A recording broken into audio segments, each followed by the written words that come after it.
alleged black marketing of oxygen cylinders case, Navneet Kalra has been denied relief by a Delhi court. His anticipatory bail plea has been adjourned till tomorrow.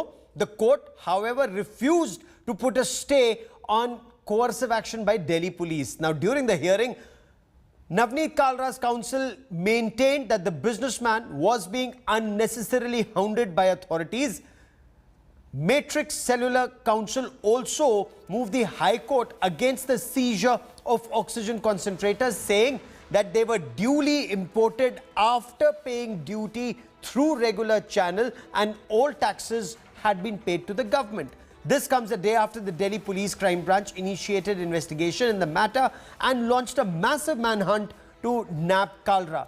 He faces charges of hoarding and black marketing of oxygen concentrators.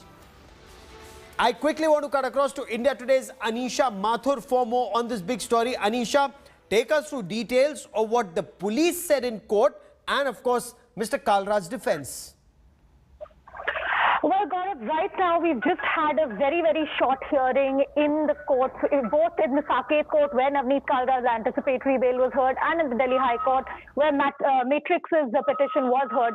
Now, in both courts, the argument that is being taken by the defense lawyers is that this is not that no crime has been committed because oxygen concentrators are not essential commodities, that they had duly imported the concentrators and are selling them in the open market.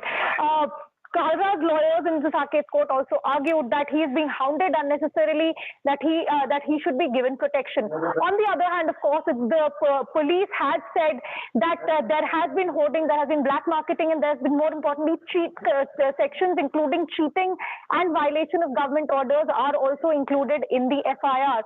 So we'll have to wait and see what the court is going to say now when the hearing in the anticipatory bail comes up tomorrow now in the Saket court, and the Delhi High Court is set to hear the matter filed by Matrix on the 13th, where Matrix has also sought the release of all the concentrators that have been seized by the police. A lot will depend on how exactly the police is going to classify the offences and what kind of offences are going to be pressed by the police regarding this allegation of hoarding and black marketing.